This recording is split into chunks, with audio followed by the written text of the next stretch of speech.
यह जादूगर सपना देख रहा था। उसने कभी सोचा नहीं था, वह तो बस मृतकों के क्षेत्र में 500 साल से था। दुनिया अचानक एक नए प्रकार के बौद्धिक तूफान में बदल गई। उसने पहले भी एक शक्तिशाली अनडेड गायक के रूप में पहचान बनाई थी। यहाँ सिर्फ लोग ही नहीं बल्कि हर कोई इस बड़े शहर की तकनीक से प्रभावित है, यहाँ तक कि वह खुद भी समाज के सबसे निचले स्तर पर पहुँच गया। कौन जानता है कि सड़क पर चलते कुत्ते भी उसे एक पैर से धकेल सकते हैं। इस जीवन का अनुभव करना एक अनोखी उम्मीद है। पुरुष की सोच को वापस 500 साल पहले नहीं रोका जा सकता। उस समय वह दुनिया का सबसे प्रतिष्ठित जादूगर था। बस एक ठोकर से वह दुनिया को उलट सकता था और सामने बहादुरों की चर्चा होती थी। पुरुष भी कभी कभी अपने शरीर को शक्तिशाली की तरह दिखाता है, भले ही वह अंत में हार जाए, उसे भी कोई नहीं खोजेगा। और पहले से ही बहादुरों की बातों को नजरअंदाज कर दिया। वास्तव में वह एक व्यक्ति को हराने में सक्षम था। फिर वह फिर से इस दुनिया में काले अंधेरे का सामना करेगा। वह निश्चित रूप से फिर से प्रकाश में प्रकट होगा। समय की धारा के साथ पुरुष की एक झलक में वह 500 साल बाद की दुनिया में पहुंच गया। और उसके पुनर्जन्म का नियम एक शक्तिशाली जादूगर का है। अपने आप को सबसे प्रिय हाथों के नीचे नए जीवन के लिए पुरुष पहले से ही तैयार नहीं है। वह केवल 10 साल पहले की बात कर रहा था। उन्होंने पहले ही दुनिया को अचानक और एक बार फिर से देखा। यह बड़ा संकट केवल दो दुनिया को एक करने की अनुमति नहीं देता। और यह इसलिए है क्योंकि बड़े पैमाने पर भूमि परिवर्तन, लोग सीधे 10% तक कम हो गए। और उसके बाद हर शहर ने फिर से 2 बार विश्व नियमों के युद्ध को बढ़ावा दिया। अब भी वह थोड़ी देर के लिए शांति की स्थिति में है, लेकिन तकनीक की तेज गति के विकास के कारण हर देश के बीच की स्थिति अभी भी बहुत तंग है। भाषा पुरुष की शुरुआत में भी कुछ नहीं है। सीधे उसके सामने आंखों के सामने नए विश्व का मॉडल। सड़क पर उन झुंडों को देखते हुए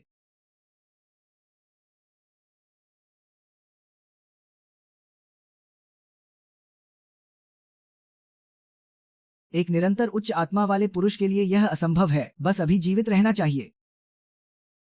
फिर भी पुरुष को इस दुनिया को पहचानने के लिए मजबूर किया गया। फिर से पुरुषों को इस दुनिया में नहीं रहना चाहिए। दाएं हाथ को उठाते ही वह आसमान में एक जादूगर के रूप में प्रकट हुआ। यह केवल एक झटका है। आसमान में बादलों की परत को अचानक एक बड़े जलप्रपात ने ध्वस्त कर दिया और इस स्थिति के चारों ओर लोग केवल डर नहीं रहे। इसके विपरीत यह एक जादूगर के जादू की तरह है।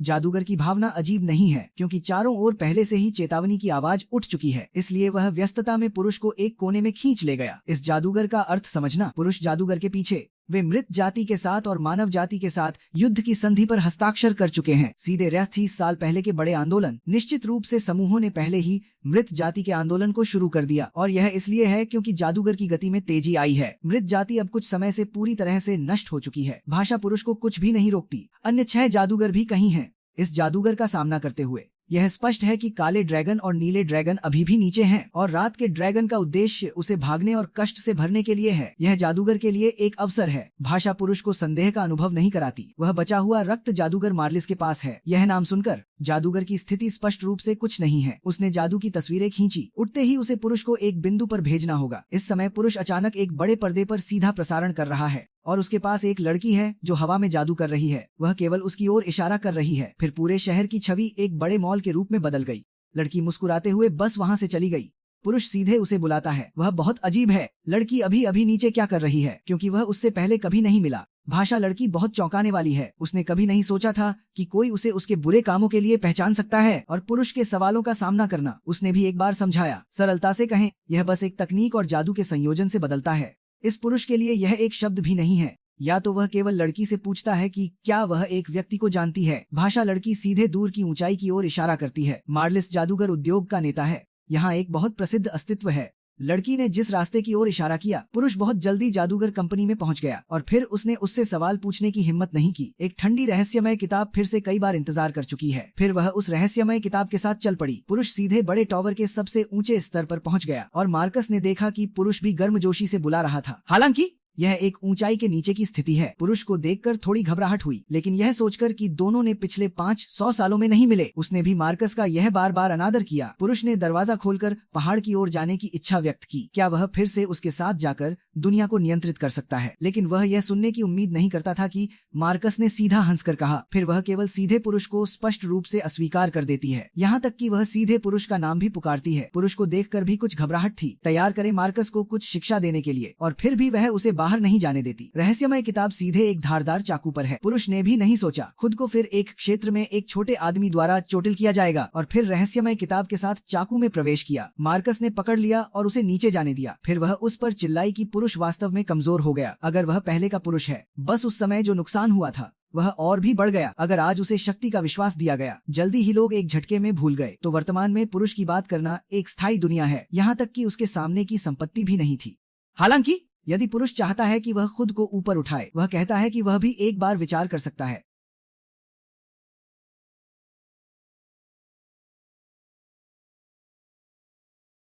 पुरुष की उस डरावनी स्थिति को देखकर मार्कस अंततः उसे दबाने में असमर्थ हो गया। जैसे ही उसकी कंपनी ने जल्दी से बिना छिपे हुए तरीके से, अब वह सड़क के किनारे एक व्यक्ति के तरीके की गति सबसे अधिक पुरुष को जल्दी से प्राप्त करना चाहिए, और यह टुकड़ा उच्च स्तर की स्थिति के लिए अनुपयुक्त है। यह भी कहता है कि वह उस टुकड़े का उपयोग नहीं कर सकता। बिल्कुल कोई भी टेबल का मौका नहीं है। शब्दों में पुरुष की बात करना बहुत ही अजीब है। यह सुझाव देने के लिए मार्कस अब और छिपा नहीं है। वह वास्तव में एक शुरुआत से बहुत ही चर्चा में है। पुरुष केवल एक विशेषता में नहीं है और सभी पक्षों की शक्ति उस पर निर्भर करती है। अब यह आसान नहीं है। वह निश्चित रूप से हमेशा पुरुष के सिर पर स्थायी रूप से रहेगा।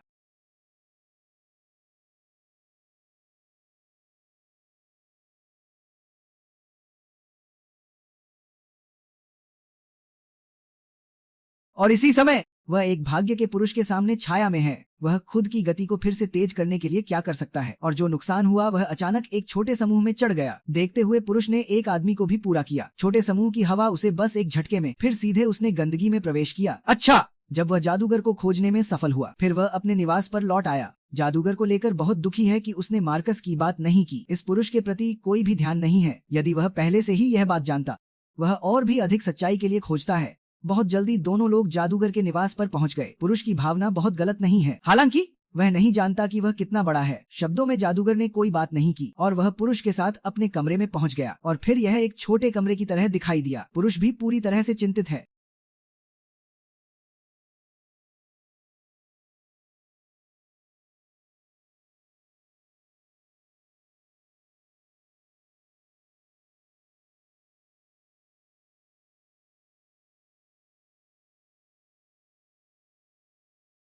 लड़की के पास एक ऐसा शरीर है जो न बूढ़ा होता है और न मरता है। अजीब ग्रामीणों ने उसे एक असाधारण रक्षक बना दिया। यहाँ तक कि लड़की ने कभी कोई बुरा काम नहीं किया, लेकिन अंततः उसे ग्रामीणों द्वारा जल्दी से धकेल दिया गया। तो लड़की लाखों बार की पूजा में उसने कभी नहीं सोचा कि एक काली छाया उस समय उसे बचा लेगी, और आने वाला वास्तव में इस दुनिया का सबसे शक्तिशाली जादूगर है। लड़की की अद्भुत सुंदरता को देखकर पुरुष वास्तव में उसे सहन नहीं कर सकता, और यह लड़की को अपने नीचे बनाने के लिए, यह शब्द वास्तव में काले अंधेरे में एक प्रकाश की तरह है।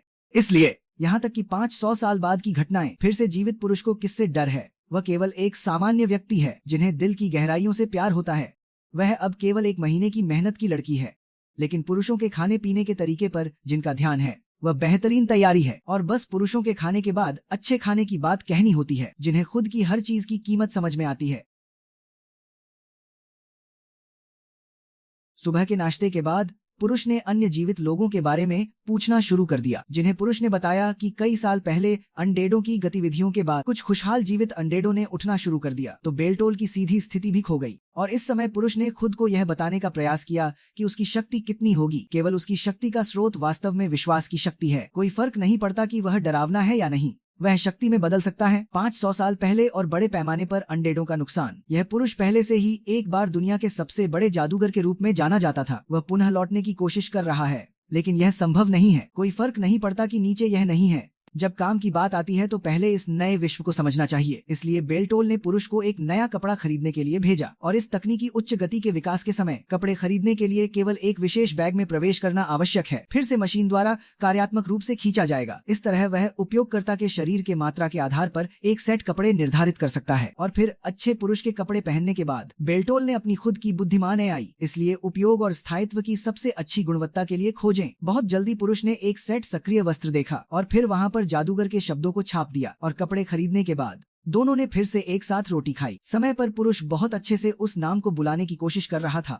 शब्द बेल्टोल ने उसे बताया आधार पर बने हुए लोग केवल हल्के से पूर्ण कर सकते हैं, और इसके अलावा संचार और सूचना पर भी बेहद सुविधाजनक हो सकता है।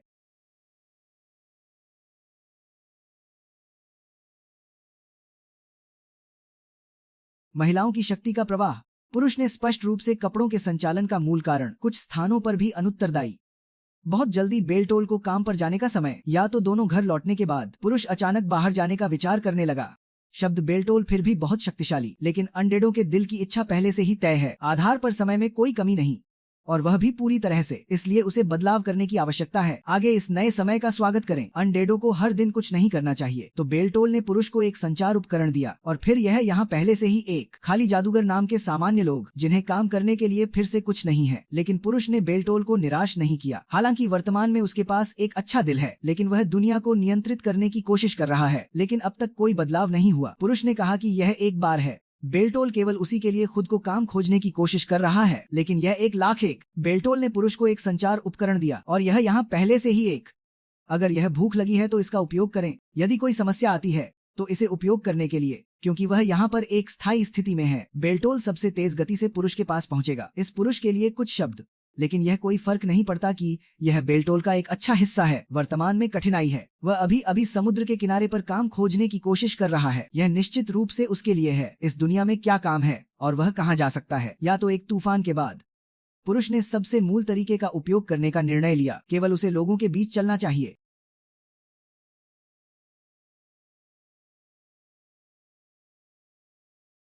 लेकिन यह निश्चित रूप से एक असामान्य कार्य है। यहाँ एक अच्छा दिल वाला एक बड़ा आदमी और समय ने पुरुष को बड़ा बना दिया और फिर पुरुष को एक संक्षिप्त इतिहास दिया। उसने उसे अच्छे से व्यापार करने के लिए प्रेरित किया और फिर वह बहुत संतुष्ट था।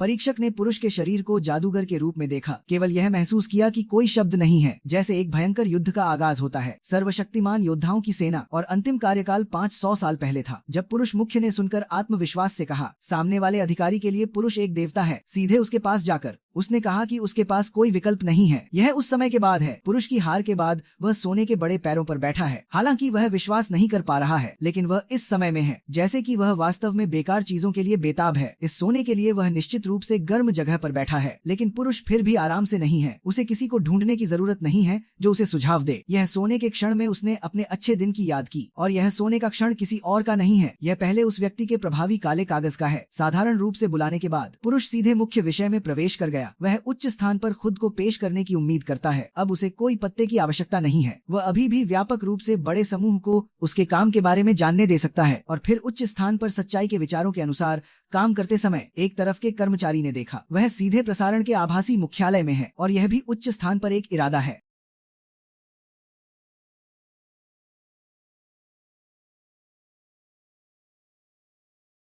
यह जादूगर वास्तव में भयानक है। 500 साल पहले आप उस दुनिया के शिखर पर हैं, समाज की तेजी से विकास के साथ। जैसे कि वह अब गिर गया है। वह केवल नीचे के सॉफ्टवेयर के भोजन को खा सकता है। यह अपने आप को फिर से खोजने के लिए है। वह उच्च स्थान के सुझाव सुनने का निर्णय लेता है जब एक पूर्ण कार्यकारी मुख्यालय, हालांकि वह इस काम को बहुत अधिक गंभीरता से नहीं लेता, लेकिन वह फिर भी उच्च स्थान पर कुछ कहता है और पुरुष भी इसे एक तरीके से मानता है। भाषा की बुनियाद भी ठीक नहीं है। वह केवल सहमत हो सकता है कि पुरुष इसे एक बार आजमाए। वापस घर जाने के बाद पुरुष पहले से ही नेटवर्क पर एक बार समझाने के लिए जांच के बाद यह जानकारी इस दुनिया में प्रकट होती है। लोग स्वतंत्रता के झंडे को लहराते हैं, नेटवर्क पर प्रसारित करते हुए घृणा और बुराई। हालांकि वातावरण बहुत बुरा है, लेकिन यह भी एक ऐसा अवसर है जो खुद के लिए अच्छा है। इस समय जादूगर वास्तव में तैर रहा है। अच्छा धोकर पूरी तरह से भूल गया। घर में अभी भी एक व्यक्ति मौजूद है। इसके विपरीत वह फिर से पुरुष के साथ व्यस्त है। पिछले समय में सब एक व्यक्ति रहते थे, अब भी एक व्यक्ति है जो कुछ अनुकूल नहीं है और पुरुष फिर भी ध्यान नहीं देता। वह केवल महसूस करता है कि जादूगर बाहर निकलने का शरीर बहुत सुंदर है, हालांकि अपने आप से कुछ अंतर है। इसके बाद उच्च स्थान नेटवर्क के माध्यम से खरीदता है। पुरुष ने एक सेट उपकरण लाने के लिए उच्च स्थान ने पुरुष को हाथ से सौंपा। बस तैयार करने के लिए पुरुष का उपयोग करते समय पुरुष ने कोई समस्या नहीं दिखाई। वह केवल पुरुष को 10% अनुभव के लिए स्टैम खेलने के लिए देखता है और फिर तुरंत एक विकल्प चुनता है जिसे रक्त राक्षस का खेल कहते हैं। पुरुष ने एक विकल्प चुना। सभी खेलों की संख्याएं 100% से कम हैं। उच्च स्थान को पुरुष के लिए निश्चित रूप से कहना चाहिए। पुरुष केवल जादूगर स्तर की विश्लेषण क्षमता रखता है। इस खेल को पकड़ना भी आसान नहीं है। कौन जानता है कि एक सेकंड में क्या हो जाएगा। पुरुष केवल खेल में प्रवेश करने पर ही मारा जाएगा। यह निस्संदेह एक मृत हृदय का पुरुष फिर से खुला है, लेकिन परिणाम फिर भी विभिन्न प्रकार के नीचे के खाद्य संचालन में मरेगा। यह उच्च स्थान सीधे देख रहा है। फिर से देवता के बाद ही पुरुष को वास्तव में खाना चाहिए और पुरुष फिर भी ध्यान नहीं देता। वह केवल मानता है कि वह खुद को भी ठीक नहीं कर सकता है। जादूगर को इस रास्ते पर पुरुष के लिए बहुत अधिक नहीं कहता है और उच्च स्थान को बहुत अवसर मिलता है। पुरुष के सुंदरता के साथ मिलकर तकनीक की एक अलग स्थिति बनाता है। यह निश्चित रूप से एक अनपेक्षित स्वागत है। बेशक यह इस तरह से बहुत दूर नहीं है। पुरुष को एक अत्यधिक विशेष उद्घाटन की आवश्यकता है। वह हजारों मुख्यधारा में नाम के साथ ऑर्ने पेरखेंट भी नहीं निकलता। क्या यह संभव नहीं है कि पुरुष हमेशा सॉफ्ट राइस खाने की सोचता है? बेल्टोल को सुझाव दिया गया है कि वह युद्ध की घोषणा जैसी चीजें आजमा सकता है। वह केवल इस रंग में विशेष रूप से बाहर आना चाहता है।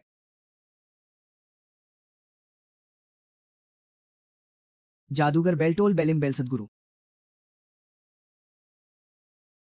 हालांकि उच्च पुल को इस उद्घाटन को मजेदार नहीं मानना चाहिए, लेकिन कुल मिलाकर यह एक अच्छी शुरुआत है और सबसे महत्वपूर्ण बात यह है कि पहले नियमों को समझना चाहिए। पहले, पिछले समय में हर दिन काम करना अनिवार्य है, भले ही सीधा प्रसारण के बीच में कोई कुत्ता नहीं है। यह भी एक मुंह से बात करने की आवश्यकता है, नहीं तो उसके बीच में भी ध्यान देने की आवश्यकता है, अन्यथा नेटवर्क विस्फोट एक बहुत ही डरावनी घटना हो सकती है। यह उस समय के बाद है।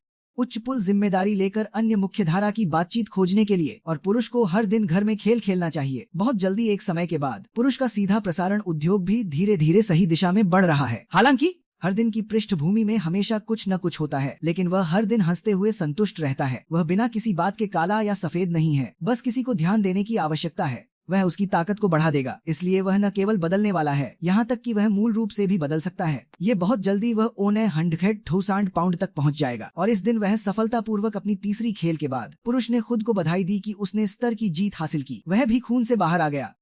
क्या यह संभव नहीं है कि यहाँ वह अचानक एक अनुभवी चेहरे को देखता है? वह व्यक्ति वास्तव में फेवे 100 साल पहले उसे हराने वाले नायक था। वह सामने वाले पुरुष की ओर देखता है। नायक की सोच वापस नहीं आ सकती। तब वह एक बीमार लड़की को बचाने के लिए था। वह अपने पिता के तलवार को खोजने के लिए दवा की खोज करता है। वह अच्छी तरह से दवा की खोज नहीं कर सकता। परिणामस्वरूप लौटने पर वह अचानक एक बड़े दानव का सामना करता है। अचानक गांव के पास प्रकट होता है और जब वह घर लौटता है वह केवल एक बेजान आग का समुद्र है। यह एक परिवार के लिए रिपोर्ट करने के लिए है। वह निश्चित रूप से जादूगर की सड़क पर चढ़ गया और अब फिर से 100 साल बाद मिलते हैं।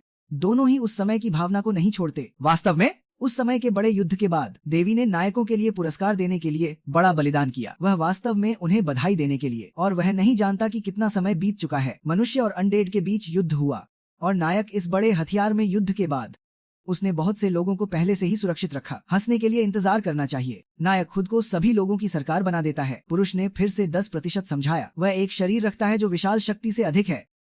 उसके बाद नायक भी एक तरफ से भागता है, एक तरफ बहता हुआ आकाश। हर प्रकार की ऐतिहासिक घटनाओं में उसका छायांकन है और अब वह पहले से ही इस तरह के जीवन जी चुका है, या यह कहें कि इस दुनिया में अब उसका कोई स्थान नहीं है। देखो, नायक ऐसा ही दुखद है। पुरुष ने अपने शासन की वजह से दुनिया को समझाया। वास्तव में यह दुनिया और शांति के लिए है और नायक एक जीवित जीव का उदाहरण है। वह चाहता है कि न तो अनडेड और न ही मनुष्य इन दोनों जातियों और उनके संबंधों को खत्म करें। बस एक उच्चतम शासक होना चाहिए और यही उसकी मुख्य शक्ति और शांति है। हालांकि नायक ने कई गंदे बैकस्टैब किए, लेकिन वह फिर भी पुरुष के सिद्धांत को नहीं अपनाता, नहीं तो वह उसके शरीर से दूर चला जाएगा। वह फिर भी पुरुष के द्वारा मांगी गई मुंह की बात के लिए आभारी है और वह घर की सड़क पर पुरुष का इरादा उच्च पुल के साथ एक बड़े टुकड़े को जोड़ना है, और अच्छा या बुरा, बड़ा टुकड़ा पहले उस व्यक्ति को धक्का दे रहा था। देखो, वह अभी भी उच्च पुल को पकड़ना चाहता है। पुरुष ने तुरंत उसके सिर को पकड़ लिया। साथ ही वह भी कोशिश करता है। खुद को 100,000 अनुबंधों के बाद फिर से बहुत कम शक्ति मिलती है।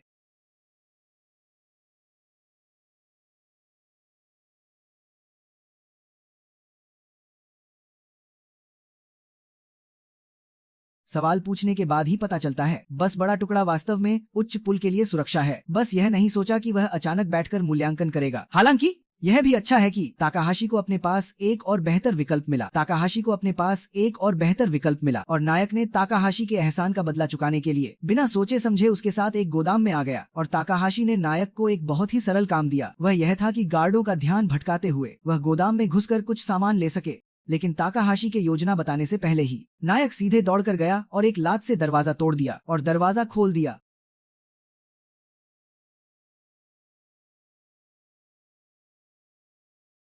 लड़की ने कभी नहीं सोचा था कि उसका अस्थायी रूप से काम पर रखा गया अंगरक्षक वास्तव में फेवे 100 साल पहले का महान दानव राजा था। उसे लगा था कि वह सिर्फ एक डींग मारने वाला बेकार स्ट्रीमर है, लेकिन उसे नहीं पता था कि यह सब नायक ने विश्वास की शक्ति जमा करने के लिए किया था। और 1 मिलियन सब्सक्राइबर मिलने के बाद अपनी वर्तमान शक्ति का परीक्षण करने के लिए नायक ने सीधे ताकाहाशी के अनुरोध को स्वीकार कर लिया। उसकी मदद करने के लिए गोदाम से सामान लेने में तो एक लात से दरवाजा तोड़ने के बाद नायक सीधे स्थानीय अंडरवर्ल्ड गिरोह से भिड़ गया। भले ही उन्होंने बंदूकें निकाली, उसे कोई परवाह नहीं थी, क्योंकि उसे केवल एक शारीरिक मजबूती वाले जादू का उपयोग करना था और वह आसानी से आने वाली गोलियों को रोक सकता था। इससे वहां मौजूद सभी लोग सीधे चौंक गए, लेकिन उन्हें नहीं पता था कि नायक के लिए यह तो वार्म अप भी नहीं था। और इस गिरोह की शक्ति देखने के बाद वह खेलने में आलसी हो गया, क्योंकि उनकी शक्ति उसके पुराने सैनिकों के बराबर भी नहीं थी, इसलिए ये गिरोह वाले बिल्कुल भी 2.5 सेकंड तक टिक नहीं पाए। पलक झपकते ही नायक ने उन सभी को निपटा दिया, यहाँ तक कि ताकाहाशी भी सदमे से उबर नहीं पाई थी। उसने कभी नहीं सोचा था कि नायक की शक्ति इतनी जबरदस्त होगी, इसलिए यह मिशन उसके अनुमान से कहीं ज्यादा आसान था। लेकिन जब वह सही बॉक्स लेने जा रहा था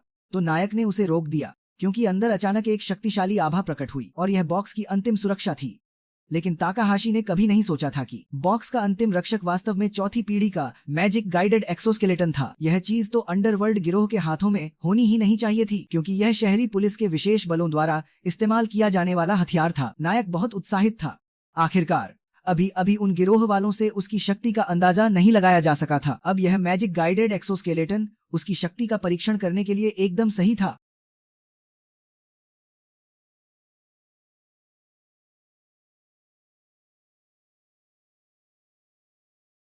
हालांकि यह पहले से ही 1 मिलियन विश्वास शक्ति की सीमा थी, लेकिन नायक ने फिर भी हार मानने का इरादा नहीं किया। उसने अपने पुराने कवच को पहना और एक जादुई तलवार निकाली, एक रोमांचक करीबी लड़ाई के लिए तैयार। और मैजिक गाइडेड एक्सोस्केलेटन ने भी नायक की मांग का बहुत अच्छी तरह से पालन किया। उसने सीधे अपनी बंदूक को तलवार में बदल दिया और वहीं पर शक्ति जमा करने लगा। यह देखकर नायक बहुत उत्साहित हुआ। अगले ही पल दोनों में सीधी टक्कर हो गई। हालांकि कुछ ही राउंड के बाद मैजिक गाइडेड एक्सोस्केलेटन धीरे धीरे कमजोर पड़ने लगा। इससे नायक ने उसके शक्ति पर व्यंग्य किया कि वह भी कुछ खास नहीं है। यह सुनकर मैजिक गाइडेड एक्सोस्केलेटन ने नायक की मांग पूरी करने का फैसला किया। उसने अपने दोनों हाथों से फिर से शक्ति जमा की। अगले ही पल नायक के प्रतिक्रिया देने से पहले ही मैजिक गाइडेड एक्सोस्केलेटन ने एक ही बार में नायक का हाथ काट दिया। काम पूरा होने के बाद मैजिक गाइडेड एक्सोस्केलेटन ने सीधे रिपोर्ट करना शुरू कर दिया कि दुश्मन को खत्म कर दिया गया है। लेकिन दानव राजा होने के नाते नायक इतनी आसानी से कैसे मर सकता था, और परिणाम भी अप्रत्याशित नहीं था। इस समय नायक, जिसका हाथ अलग हो गया था, अचानक बोला कि यह अभी खत्म नहीं हुआ है। हालांकि तुम काफी अच्छे हो और पेशेवर प्रशिक्षण भी लिया है, लेकिन वास्तविक युद्ध के अनुभव में अभी भी थोड़ी कमी है। यह कहकर उसने अपनी खोपड़ी उठाई और उसे वापस लगा दिया और फिर प्रतिद्वंद्वी को अच्छी तरह से सबक सिखाने की तैयारी की। इस दृश्य ने सीधे मैजिक गाइडेड एक्सोस्केलेटन को डरा दिया, लेकिन नायक को इन सब की परवाह नहीं थी। प्रतिद्वंद्वी को आत्मा की गहराई तक डर का अनुभव कराने के लिए उसने अपने सबसे शक्तिशाली हथियार को बुलाया। हालांकि वर्तमान में वह मैजिक गाइडेड के असली रूप को प्रदर्शित नहीं कर सकता था, लेकिन सामने वाले दुश्मन के लिए यह पूरी तरह से पर्याप्त था।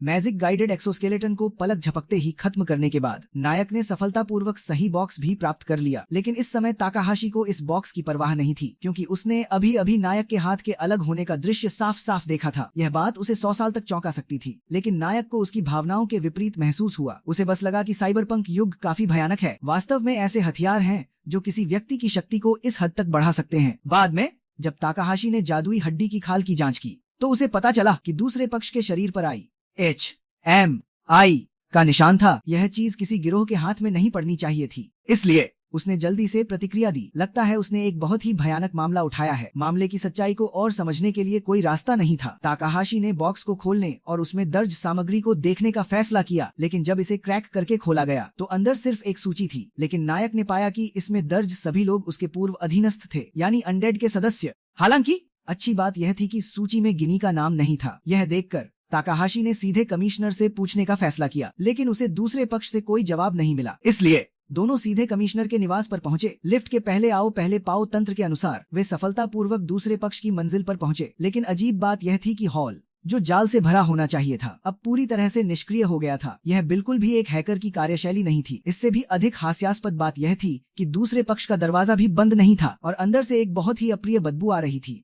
यह स्पष्ट था कि रहस्यमय हैकर को मार दिया गया था। लेकिन भोली ताकाहाशी अभी भी आगे बढ़ी और अभिवादन किया। नतीजतन वह डर गई। नायक ने पाया कि उसके सामने वाला व्यक्ति बहुत परिचित था और यह वही दयालु व्यक्ति था जिससे वह तब मिला था जब वह मुश्किल में था। दूसरे पक्ष के घातक घाव को देखकर उसे मारने वाला निश्चित रूप से एक बहुत अनुभवी हत्यारा था और उसके शरीर पर फैमिलिया चिप भी क्षतिग्रस्त हो गई थी। जाहिर है उसे किसी चीज की जांच जारी रखने से रोकने के लिए उसे चुप करा दिया गया था। इसलिए इस सूची का विशिष्ट सुराग भी टूट गया था। लेकिन एक अनुभवी हैकर सुराग को केवल चिप में ही क्यों छोड़ेगा? इसलिए ताकाहाशी ने आसपास खोजना शुरू कर दिया। जल्दी ही उसे एक दराज में एक पुराना लैपटॉप मिला। पासवर्ड को क्रैक करने के बाद परिणाम अप्रत्याशित नहीं था। अंदर कमिश्नर द्वारा मरने से पहले रिकॉर्ड किया गया एक वीडियो था। पता चला कि उसने पहले ही अनुमान लगा लिया था कि उसे मार दिया जाएगा, इसलिए उसने गलती से खोजे गए रहस्य को पहले ही रिकॉर्ड कर लिया था। पता चला कि इस समृद्ध शहर के पीछे एक भयानक बुराई छिपी हुई थी। शिंजुकू सिटी के बुनियादी ढांचे ने मानव जीवन को बनाए रखने के लिए शक्ति प्रदान की, वास्तव में निर्दोष लोगों के जीवन पर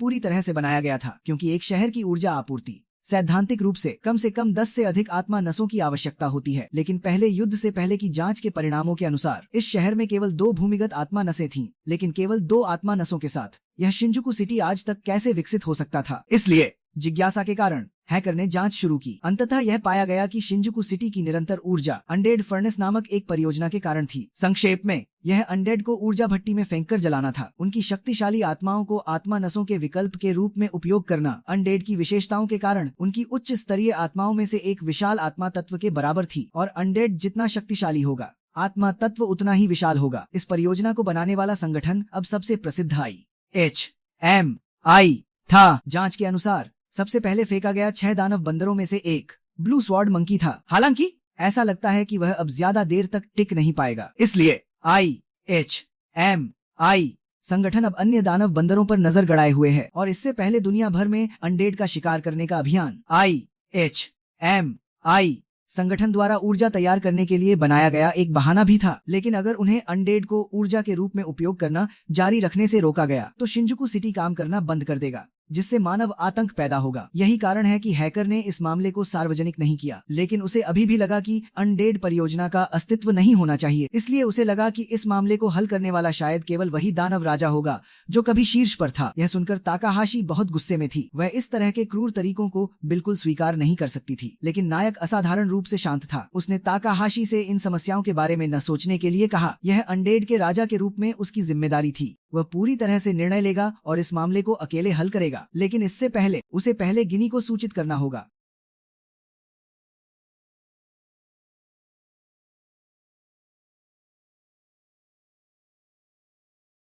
नायक ने कभी नहीं सोचा था कि वह दानव राजा, जिसने 500 साल पहले दुनिया पर राज किया था, आज एक महिला के लिए इस बेचारे नायक के सामने घुटने टेक देगा। पता चला कि कुछ समय पहले जब गिनी नायक के लिए रात का खाना बनाने के बारे में चिंतित थी, तो एक दरवाजे की घंटी ने उसके विचारों को बाधित कर दिया। यह सोचकर कि नायक वापस आ गया है, उसने बिना किसी सावधानी के दरवाजा खोला। दरवाजे को खोलने का एक क्षण बस गर्म हो गया है, केवल इसलिए कि लोग पहले से ही 6 जादुई भेड़ियों में से एक के मार्कुस हैं। यह भी है जैसे अब पुरुषों के गिरने की जादुई गंदगी के नीचे, क्योंकि एक ही बात नहीं कहता, और मार्कुस को भी कोई एहसास नहीं है। उसने जान लिया कि एक जादू का अंत नहीं हो सकता है। इस समय एक लपट की तरह जलती हुई लाल छाया बाहर निकलती है, और यह भी था कि वह पहले उस पीले भेड़िए की असली स्थिति। इस क्षण उसने जादुई आग की शक्ति को पकड़ रखा। आधुनिक तकनीकी जादू की मीलिया कंद मार्कुस के साथ एक समान जादू की प्रगति कर दी। दोनों एक ही जादुई भेड़ियों के बीच की शक्ति का अंतर नहीं है, जादू की प्रगति के बीच की तुलना अधिक महत्वपूर्ण है। एक सेकंड में एक जादू ने एक हाथ को पकड़ लिया। शून्य दूरी से मुक्त जादू की शक्ति नहीं हो सकती। एक बार में एक ने मार्कुस के बाएं हाथ को पकड़ लिया। क्या यह अनडेड के बारे में कहने के लिए कुछ भी नहीं है? एक ही समय में एक जादू की शक्ति मार्कुस का कट गया है। वह पहले ही ठीक हो चुका है, और इसके अलावा उसने बड़े दायरे की उच्च जादू को भी मुक्त कर दिया। जादू का एक ही तीर केवल एक ही धागे में बदल सकता है। अच्छा है कि उसके सुरक्षा जादू भी उच्च स्तर के हैं। शरीर में रक्त और जादू की शक्ति भी हल्की हो सकती है। क्या यह दूर दूर तक कोई अंत नहीं है? मार्कुस ने अचानक एक अलग व्यक्ति को छिपा लिया, और अत्यधिक तेज में केवल एक ही छाया है। असल में एक जादू ने पहले ही मार्कुस के खेल को देख लिया। उसने पहचान लिया कि वह सैकड़ों साल का पुराना व्यक्ति है। वह वास्तव में उस भेड़िए को नहीं पहचानता। वह स्पष्ट रूप से एक ही चुनौती का सामना कर रहा है। क्या वह उसे पहले ही जादू से मारने का समय है? मार्कुस अचानक उसकी जादू को हटा देता है।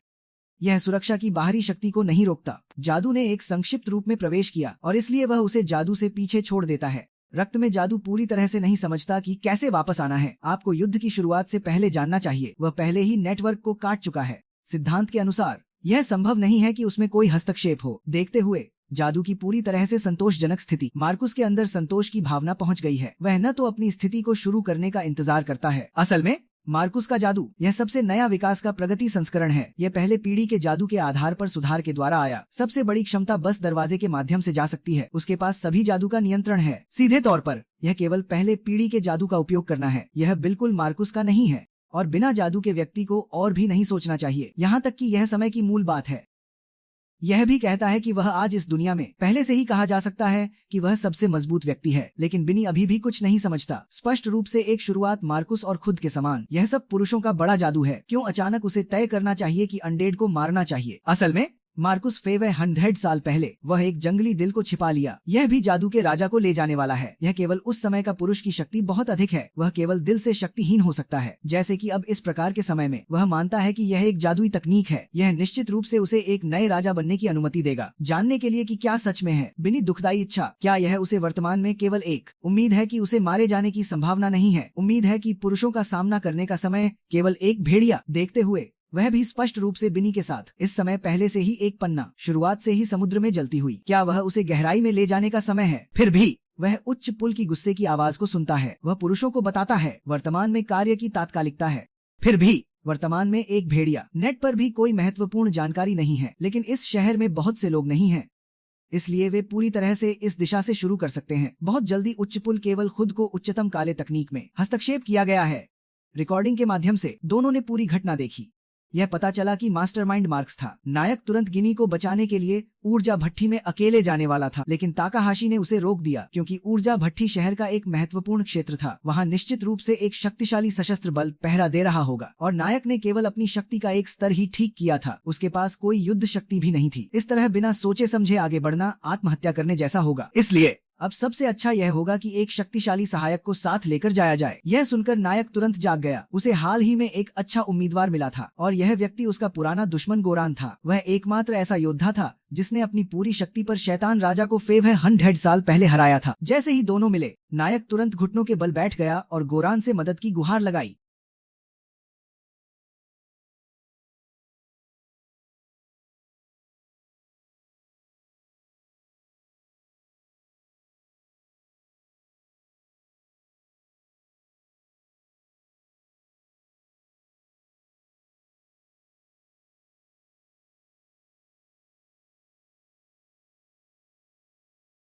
हालांकि गोरान भी दूसरों के बलिदान पर बने समाज को बर्दाश्त नहीं कर सकता था, लेकिन अगर उसने उन्हें अनडेड को ऊर्जा के रूप में उपयोग करने से रोका तो शिंजुकू सिटी एक अकल्पनीय संकट में पड़ जाएगा। वह एक व्यक्ति के लिए पूरे शहर का बलिदान नहीं कर सकता था। यह सुनकर नायक ने अचानक कहा कि योद्धा भी कुछ खास नहीं था। उसने बिल्कुल नहीं सोचा था कि गोरान ऐसी मूर्खतापूर्ण बात कहेगा। गिनी को बचाने के अलावा शिंजुकू सिटी को भी बचाना था। आखिरकार उसे भविष्य में पूरी दुनिया पर राज करना था। अब वह अपने भविष्य के नागरिकों को कैसे छोड़ सकता था? अगर शिंजुकू सिटी की ऊर्जा को लगातार चालू रखना है तो अनडेड परियोजना समस्या का मूल समाधान नहीं कर सकती, क्योंकि अनडेड भी एक दिन जलकर राख हो जाएंगे, और वह निश्चित रूप से शिंजुकू सिटी को लगातार चालू रखने का एक तरीका खोज लेगा। यह सुनकर गोरान भी नायक के शब्दों से हिल गया। हालांकि इस समय उसके मन में नायक की मदद करने का फैसला हो चुका था, लेकिन उसने फिर भी घमंड से कहा कि वह केवल बंदी लड़की को बचाने के लिए ऐसा कर रहा है। इसलिए उसने नायक के अनुरोध को अनिच्छा से स्वीकार कर लिया। इस तरह शैतान राजा और योद्धा ने एक अभूतपूर्व गठबंधन बनाया। जल्द ही ताकाहाशी द्वारा हैक की गई जानकारी के आधार पर उन्होंने अनडेड ऊर्जा भट्टी का स्थान ढूंढ लिया। यह एक पुराना परित्यक्त भूमिगत शहर था, लेकिन इससे नायक मुश्किल में पड़ गया, क्योंकि भूमिगत शहर की खोज में बहुत समय लगता था। जब तक वे भट्टी के रहस्य को ढूंढते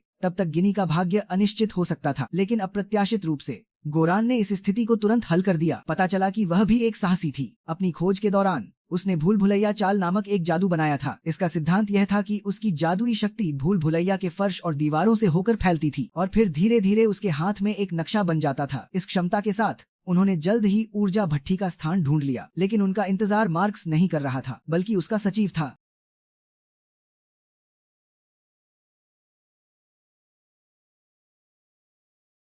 लड़की ने कभी नहीं सोचा था कि उसने केवल फेवे 100 साल पहले के एक शैतान राजा को पुनर्जीवित किया था, और इसके परिणाम स्वरूप उसकी पहचान उजागर हो गई और उसे मौत का सामना करना पड़ा। और उसे मारने वाला व्यक्ति उसका पुराना साथी था, केवल इसलिए कि इस शहर में आत्मा रेखाओं की कमी थी, जिससे यह सामान्य रूप से काम नहीं कर पा रहा था। इसलिए दुनिया पर राज करने की इच्छा रखने वाले मार्क्स ने एक गुप्त परियोजना की योजना बनाई। वह अनडेड की आत्माओं को ईंधन के रूप में जला रहा था और फिर भट्टी के माध्यम से ऊर्जा में परिवर्तित कर रहा था, ताकि शहर की धड़कन को बनाए रखा जा सके। सच्चाई जानने के बाद गिनी बहुत क्रोधित हुई, क्योंकि वे तथाकथित अनडेड उसके अपने लोग थे। लेकिन अब मार्क्स शैतान राजा की महत्वाकांक्षा को बदलने के लिए अपने ही लोगों को क्रूर तरीकों से मार रहा था, अपने शासित शहर को ऊर्जा प्रदान करने के लिए। यहाँ तक कि उसके पुराने युद्ध साथी भी नहीं बख्शे गए और अब वह गिनी को ढूंढ रहा था, क्योंकि ड्यूक की आत्मा लगभग जलकर राख हो चुकी थी। अगर भट्टी को समय पर एक उच्च स्तरीय अनडेड आत्मा से नहीं भरा गया तो केवल निम्न स्तरीय अनडेड ही इस शहर को ऊर्जा प्रदान करने में असमर्थ हो सकते हैं, और एक बार जब शहर काम करना बंद कर देगा तो इससे निश्चित रूप से मानव आतंक फैल जाएगा। इस तरह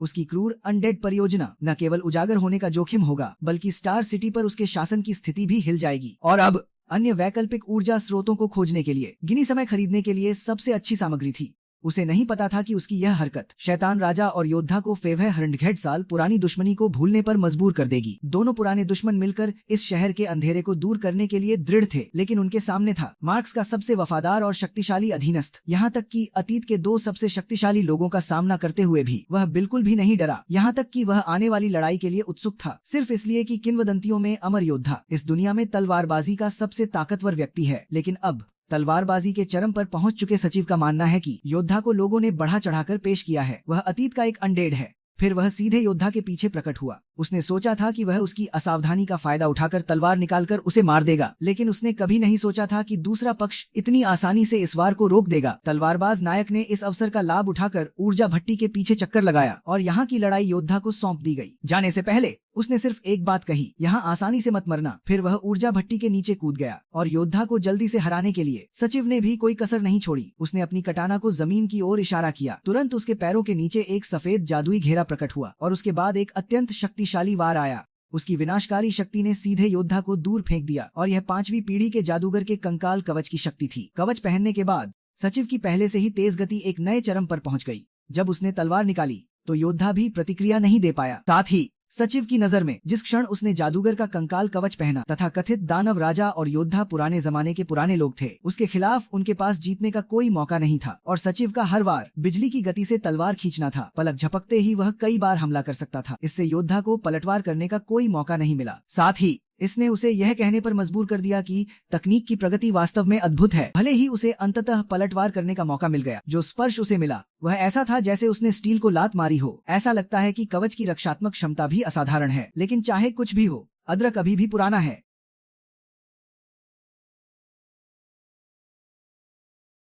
अन्य स्थितियों में हमले उतने अच्छे नहीं थे। जाहिर है यह एक जादुई वृद्धि थी जिसका उपयोग केवल तलवार को म्यान में रखने की स्थिति में किया जा सकता था। सचिव भी थोड़ा हैरान था। उसने कभी नहीं सोचा था कि कुछ ही राउंड की लड़ाई के बाद योद्धा उसकी अनूठी जादुई बिजली की तलवार खींचने की तकनीक को देख पाएगा। लेकिन भले ही उसे देख लिया गया, वह बिल्कुल भी घबराया नहीं, क्योंकि भले ही योद्धा को पता चल गया हो, उसके पास विरोध करने का कोई तरीका नहीं था। तो बाद की लड़ाई में सचिव ने लगातार इस बिजली की तलवार खींचने की तकनीक का उपयोग करके योद्धा को दबाया। लेकिन जैसे जैसे लड़ाई लंबी होती गई, उसे धीरे धीरे कुछ गड़बड़ महसूस होने लगी, क्योंकि चाहे वह कितनी भी बार हमला करे, वह इस पुराने जमाने के पुराने आदमी को पूरी तरह से हरा नहीं पा रहा था। हालांकि सचिव ने कभी नहीं सोचा था कि योद्धा ने बस बहुत लंबे समय से लड़ाई नहीं लड़ी थी और वह धीरे धीरे लड़ाई की स्थिति के अनुकूल होना चाहता था। अगले ही पल उसे तलवार पर पैर रखने का मौका मिल गया। साथ ही उसने अपने बाएं हाथ से जमीन पर जादू छोड़ा। अचानक उसके पैरों के नीचे अनगिनत भाले प्रकट हुए। अंदर से निकलने के बाद उसका स्वागत एक और बर्फीले जादू ने किया, जिसने सचिव को टूटे हुए पत्थरों के साथ जमा दिया।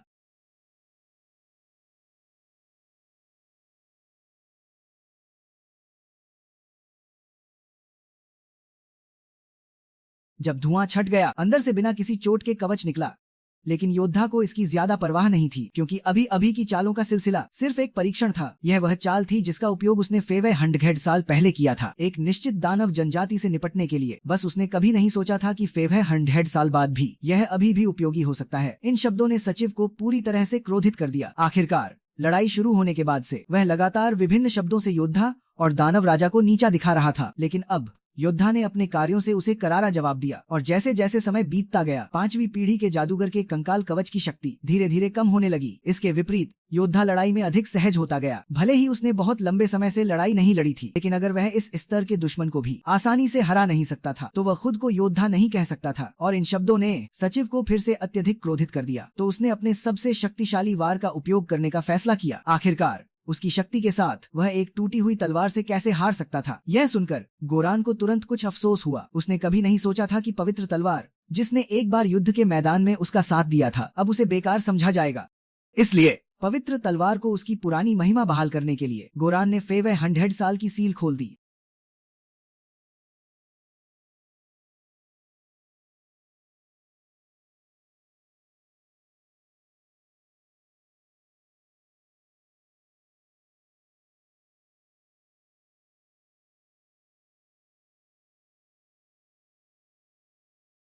हालांकि उसने पवित्र तलवार की शक्ति को एक बार के लिए मुक्त कर दिया था, वह केवल अपनी पिछली शक्ति का एक अंश ही इस्तेमाल कर सका। लेकिन बेल्टोल का मैजिक आर्मर अभी भी इस हमले का सामना नहीं कर सका। जैसे ही आर्मर बिखर गया, गिनी के कंधे पर एक गहरी तलवार का निशान भी दिखाई दिया। लेकिन गिनी को यह अजीब लगा कि गोरान ने उसे हराने के बाद उसे मारा क्यों नहीं, और उसने बेल्टोल की मदद करने का भी कोई इरादा नहीं दिखाया, क्योंकि गिनी के अनुसार आज का बेल्टोल मार्क्स को बिल्कुल नहीं हरा सकता था। लेकिन यह सुनकर गोरान हंस पड़ा। उसने कभी नहीं सोचा था कि वह लड़की, जिसे वह काफी स्मार्ट मानता था, ऐसी मूर्खतापूर्ण बात कहेगी। उसे पता होना चाहिए कि बेल्टोल बिना किसी योजना के कभी भी लापरवाही से काम नहीं करता, और उसके पास एक चाल भी छिपी हुई थी जिसे केवल उसने देखा था। उस चाल की शक्ति इतनी थी कि अपने चरम पर भी वह लगभग निराशा में डूब गया था। इसलिए एक साधारण ब्लड डेमन बेल्टोल का मुकाबला नहीं कर सकता था, और उसका काम बस यह सुनिश्चित करना था कि कोई भी उसकी लड़ाई में बाधा न डाले। इसलिए अब उसे बस उसके वापस आने का इंतजार करना था। लेकिन अप्रत्याशित रूप से कुछ अप्रत्याशित होने वाला था। दोनों के ऊपर अचानक बड़ी संख्या में चौथी पीढ़ी के मैजिक आर्मर दिखाई दिए और उन्होंने अंधाधुंध गोलीबारी शुरू कर दी। सौभाग्य से गोरान ने समय पर एक रक्षात्मक जादू का इस्तेमाल किया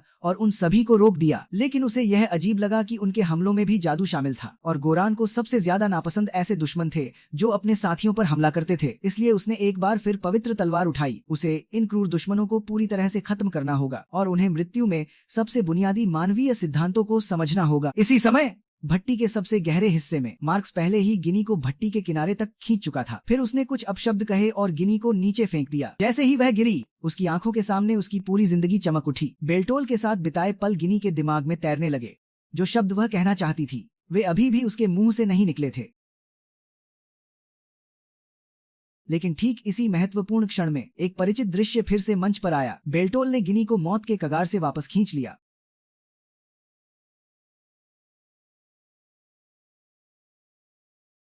बेल्टोल को लगा था कि फेव 100 साल पहले की अंतिम लड़ाई के बाद दुनिया में कोई भी उसे अपने असली रूप में लाने में सक्षम नहीं होगा। लेकिन उसे उम्मीद नहीं थी कि इस साइबरपंक दुनिया में उसके जागने के बाद हर कोई चिप्स स्थापित करके गोरान के बराबर युद्ध शक्ति प्राप्त कर सकता था। इसलिए वह बेल्टोल, जिसने कभी दुनिया पर राज किया था, एक आवारा बन गया जब तक वह गलती से एक नई पीढ़ी की हैकर लड़की से नहीं मिला, जिसने इस दुनिया की सच्चाई का खुलासा किया कि यह जीवन के बलिदान पर चलती है। और यह जानने के बाद कि दुश्मन ने अपनी वफादार अनुयायी गिनी पर हमला करने का इरादा किया था, शांति की इच्छा रखने वाले बेल्टोल ने भी अब और इंतजार न करने का फैसला किया। उसने अपना हथियार निकाला और इस दुनिया के सबसे बड़े तानाशाह को चुनौती दी। मार्क्स को इस पर कोई आपत्ति नहीं थी, क्योंकि उसे पहले ही पता चल गया था कि बेल्टोल ने लाइव स्ट्रीमिंग के माध्यम से विश्वास प्राप्त किया था। लेकिन इससे क्या फर्क पड़ता है? लाखों प्रशंसकों द्वारा बहाल की गई शक्ति उसकी आंखों में केवल घात लगाकर हमला करने की शक्ति थी। आखिरकार उसकी ब्लड मैजिक पहले ही चरम पर पहुंच चुकी थी और आधुनिक तकनीक फैमिलिया चिप के साथ मिलकर वह बिना मंत्रोच्चारण के सीधे जादू कर सकता था। पुराने जमाने का बेल्टोल उसका मुकाबला कैसे कर सकता था? और वास्तव में बेल्टोल के लिए केवल ब्लड स्वॉर्ड को रोकना ही बहुत मुश्किल था। अगले ही पल मार्क्स ने कटे हुए ब्लड स्वॉर्ड को सीधे उड़ा दिया। लेकिन जब धुआं छटा, बेल्टोल ने पहले ही अपनी युद्ध पोशाक पहन ली थी। इसके बाद उसने तेजी से दूरी कम की और मार्क्स के साथ हाथापाई करने का इरादा किया। कई बार आदान प्रदान के बाद मार्क्स ने पाया कि बेल्टोल ने वास्तव में पहले से ही शारीरिक वृद्धि का इस्तेमाल किया था। यह पता चला कि पिछली बार मार्क्स द्वारा पराजित होने के बाद से बेल्टोल ने फैमिलिया चिप का विश्लेषण किया था। यह केवल जादू को बाधित कर सकता है जो कास्टिंग में है। इसलिए जब वह गोरान से अलग हुआ था, उसने पहले ही अपने शरीर को मजबूत करने के लिए जादू का इस्तेमाल कर लिया था। मार्क्स ने तुरंत दूरी बना ली। फिर उसने जल्दी से अपने हथियार बदल दिए। नायक दोहरी तलवारों के मोड में अच्छा नहीं था, जिससे वह निपट नहीं सकता था, और जैसा कि अपेक्षित था, दोनों ने केवल 2 प्रिंट फेवे राउंड का आदान प्रदान किया। नायक को मार्क्स ने अपनी दोहरी तलवारों से हरा दिया। नायक की दयनीय स्थिति को देखकर मार्क्स ने नायक, इस पुराने युग के दानव राजा का उपहास किया। यह गायब होने का समय था। यह कहकर उसने नायक को अंतिम झटका देने की तैयारी की, लेकिन नायक ने उसकी कमजोरी पकड़ ली। उसने पहले उसकी दोहरी तलवारों को काट दिया, फिर उसने सीधे चिप को निशाना बनाया। लेकिन जल्द ही उसे एहसास हुआ कि यह एक जाल था। मार्क्स ने पहले ही अनुमान लगा लिया था कि नायक चिप को निशाना बनाएगा, इसलिए उसने जानबूझकर अपनी कमजोरी दिखाई ताकि दुश्मन को लुभा सके। भले ही नायक तुरंत चकमा दे गया, उसके हाथ पर खून की कुछ बूंदें गिर गईं और इस पल में रक्त जादू की भयावहता प्रकट हुई। यह शरीर के बाहर किसी भी रक्त को विस्फोट कर सकता है। पल भर में नायक का हाथ फट गया। इससे भी अविश्वसनीय बात यह थी कि इस बार जो खून निकला वह दूसरी बार विस्फोट कर सकता था। इस पल मार्क्स को बस लगातार रक्त विस्फोटों को ट्रिगर करना था और वह आसानी से नायक को राख में बदल सकता था। जैसे ही मार्क्स ने अंतिम उंगली का निशान लगाया, सबसे शक्तिशाली रक्त विस्फोट जादू नायक को, जिसके पहले से ही दोनों हाथ नहीं थे, पूरी तरह से घायल कर दिया। नायक को जमीन पर दयनीय स्थिति में गिरा हुआ देखकर मार्क्स ने मान लिया कि उसने जीत हासिल कर ली है। हालांकि जैसे ही वह गिनी को वापस ऊर्जा भट्टी में फेंकने वाला था, उसने अचानक देखा कि दूसरे पक्ष की आंखों में आश्चर्य भरा हुआ था। जब वह पीछे मुड़ा तो उसने पाया कि नायक, जो पहले से ही पूरी तरह से घायल था, असामान्य रूप से पहले कभी नहीं देखी गई राक्षसी शक्ति का उत्सर्जन कर रहा था। उस निराशाजनक राक्षसी शक्ति को महसूस करते हुए मार्क्स के हाथ अनियंत्रित रूप से कांपने लगे, मानो उसने अपने चरम पर दानव राजा को देखा हो। इस पल नायक ने मार्क्स को आखिरी मौका दिया। अगर वह आत्मसमर्पण करने को तैयार था तो वह उसे बख्श सकता था, लेकिन मार्क्स मौत के कगार पर भी वास्तविकता का सामना करने की हिम्मत नहीं कर रहा था। उसने सोचा कि यह सब नायक का दिखावा था। आखिरकार वह इस नए युग का राजा था। नायक की केवल 10 लाख प्रशंसकों की आस्था की शक्ति के साथ उसके पास कैसे पलटवार करने का कोई साधन हो सकता था। उसे नहीं पता था कि वह आगे क्या देखने वाला था। वह नायक का दूसरा रूप था, एक दानव राजा के रूप में।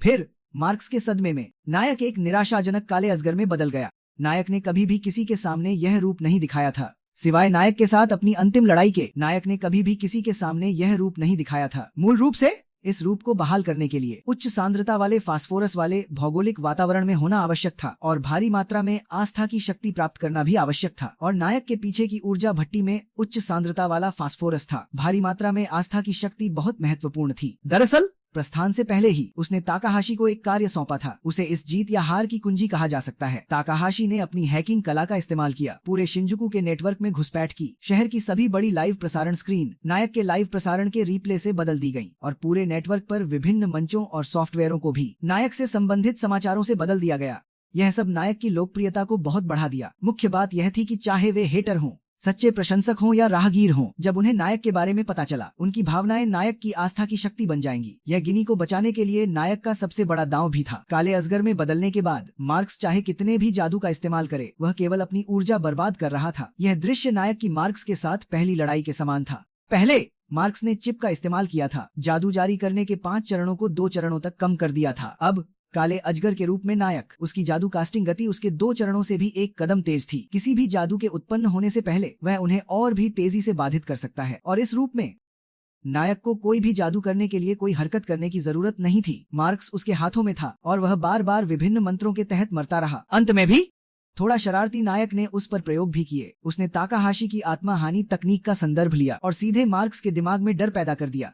अब मार्क्स को भी आखिरकार डर का एहसास हुआ। वह घुटनों के बल गिर गया और नायक से दया की भीख मांगने लगा। लेकिन अफसोस, अब बहुत देर हो चुकी थी। आखिरकार नायक ने उसे अभी अभी आखिरी मौका दिया था और अभी जो हुआ वह सिर्फ एक छोटी सी सजा थी। आगे नायक उसे एक तारे में बदल देगा। इस तरह ऊर्जा भट्टी अस्थायी रूप से काम करना जारी रख सकती है और स्टार ड्वेलिंग मानव जाति भी एक आपदा से बच सकती है। हालांकि यह हास्यास्पद है कि मार्क्स ने नायक पर अपने ही लोगों की हत्या करने का आरोप लगाना शुरू कर दिया। साथ ही उसने कुछ सुराग भी दिए। ऐसा लगता है कि यह दुनिया आज जैसी है क्योंकि इसमें कुछ अज्ञात रहस्य छिपे हैं। और उसने अपने ही लोगों को क्यों जलाया, यह भी उसकी कोई और पसंद नहीं थी। बोलते समय उसने अचानक अपने हाथ से खून छिड़का। वह नायक को अचानक पकड़ना चाहता था, लेकिन उसे नहीं पता था कि नायक ने जानबूझकर मंत्र को बाधित नहीं किया था। वह बस दूसरे पक्ष के आखिरी संघर्ष को देखना चाहता था।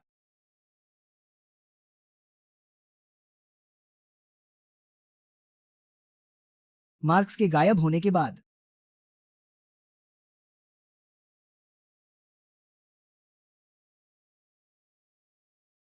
ऊर्जा भट्टी को तुरंत भारी मात्रा में ऊर्जा मिली। उसके बाद नायक ने फिर से अपना मानवीय रूप धारण कर लिया। ऊर्जा भट्टी से निकलने वाली चमक को देखते हुए नायक बहुत भ्रमित था। वह इतना कमजोर था, फिर भी वह यह लड़ाई कैसे जीत पाया जिसमें जीतने की कोई उम्मीद नहीं थी। लेकिन जैसे ही वह धीरे धीरे गिनी की ओर बढ़ा, उसे आखिरकार सब कुछ समझ आ गया।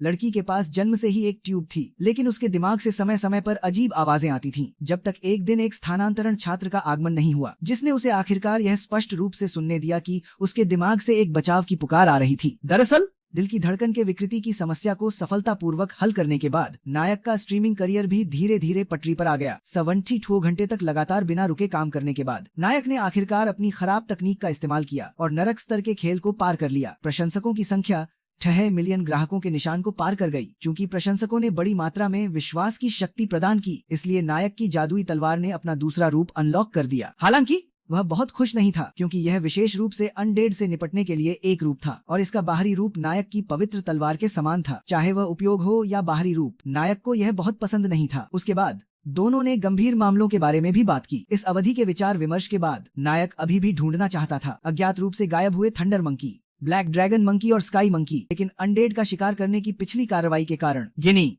जो पहले उनसे संपर्क में थी, अब पूरी तरह से उनका पता खो चुकी थी। हालांकि अच्छी बात यह थी कि नायक ने एक चाल चली थी। उसने हर जादुई बंदर को मोहरों में जादुई शक्ति डालने दी थी। जब तक जादुई शक्ति के माध्यम से महसूस किया जाता है, तब तक दूसरे पक्ष का स्थान आसानी से निर्धारित किया जा सकता है। हालांकि अफसोस की बात यह है कि मोहरो फेवे हन्यर 6 साल पहले की महान लड़ाई में खो गया था। लेकिन जैसे ही नायक को नहीं पता था किस दिशा से खोजना शुरू करना है, ताकाहाशी ने बाहर की घंटी बजाई। दरअसल गिनी का अपार्टमेंट जलने के बाद वह नायक के साथ इस नए घर में चली गई थी और ताकाहाशी भी समय समय पर मिलने आती थी और आज उसने हाई स्कूल की वर्दी भी पहनी हुई थी। नायक को अब तक यह नहीं पता था कि यह प्रतिभाशाली हैकर अभी भी एक हाई स्कूल का छात्र था। हालांकि ताकाहाशी को इन बातों की ज्यादा परवाह नहीं थी। आखिरकार किसी ने यह नहीं कहा कि हाई स्कूल के छात्र हैकर नहीं बन सकते, लेकिन इन सब की तुलना में ताकाहाशी ज्यादा उत्सुक थी कि नायक आगे कौन सा खेल खेलेगा। लेकिन यह पूछने पर दोनों के बीच चुप्पी छा गई और फिर गिन्नी के बार बार पूछने पर बेल्टोल ने बताया कि उन्हें मोहरो को ढूंढना है। यह सुनकर ताकाहाशी की दिलचस्पी जाग उठी। आखिरकार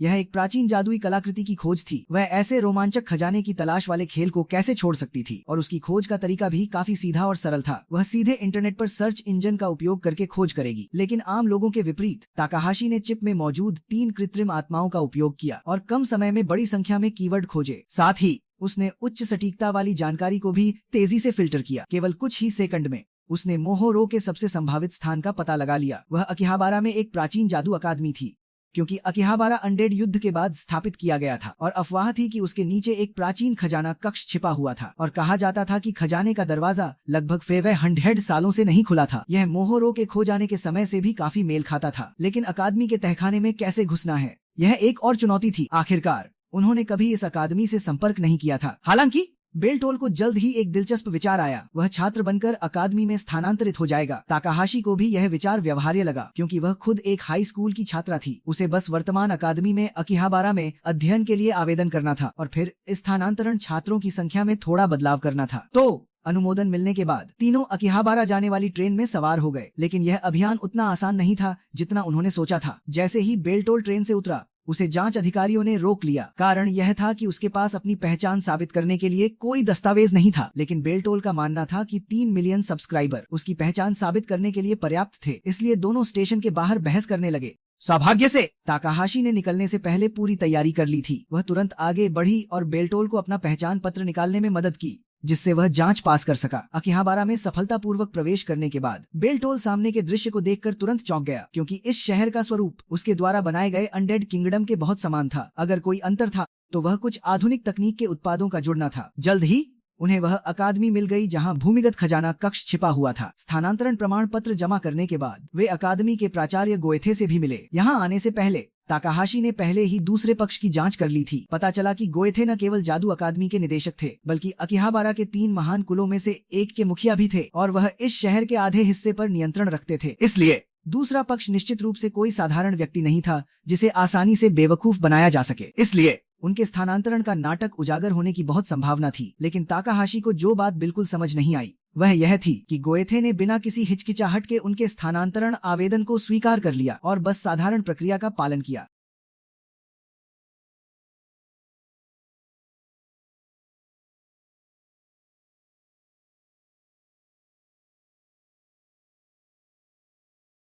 यह अप्रत्याशित प्रवेश ताकाहाशी को भी भ्रमित कर गया। लेकिन सौभाग्य से अंतिम परिणाम बुरा नहीं था। गोएथे ने न केवल उनके यहाँ अध्ययन करने के अनुरोध को स्वीकार किया, बल्कि उन्हें यह भी बताया कि खजाना कक्ष 500 सालों से सील था और इसे खोलने के लिए तीनों महान कुलों की चाबियों को एक साथ इकट्ठा करना होगा। यानी गोएथे के परिवार की पवित्र तलवार, लाब्राडोर परिवार का शाही मुकुट और रेनॉल्ड परिवार का रत्न। अगर बेल्टोल चाबियों को इकट्ठा कर सका तो वह सील को तोड़ने में भी बहुत खुश होगा। आखिरकार वह भी देखना चाहता था कि किंवदंती के खजाना कक्ष में क्या छिपा है। लेकिन अब सबसे बड़ी समस्या यह थी कि रेनॉल्ड परिवार का रत्न खो गया था, इसलिए बेल्टोल को अध्ययन के दौरान धीरे धीरे उसे ढूंढना होगा। जल्द ही तीनों को जादू अकादमी में भर्ती कर लिया गया। हालांकि अकादमी का सिद्धांतों से जादू सीखने और समझ को मजबूत करना था, इसलिए प्रवेश के दौरान छात्रों को चिप पहनने की अनुमति नहीं थी। इसलिए चिप खोना ताकाहाशी के लिए एक तरह का अपमानजनक झटका था। इसके विपरीत बेल्टोल को ये प्राचीन अवधारणा बहुत पसंद आई, क्योंकि उसकी नजर में केवल सभी चीजों को समझकर और जादू के गहरे रहस्यों को छूकर ही कोई वास्तव में जादू के सार को समझ सकता था। बाद में शिक्षक के मार्गदर्शन में तीनों सफलतापूर्वक कक्षा में प्रवेश कर गए और अपना परिचय देना शुरू कर दिया। गिन्नी की शर्म के विपरीत ताकाहाशी बहुत खुले विचारों वाली थी और उसने अपनी हैकिंग क्षमताओं का परिचय दिया, और बेल्टोल ने अभी भी बहुत ही नाटकीय तरीके से अपना शुरुआती भाषण दिया।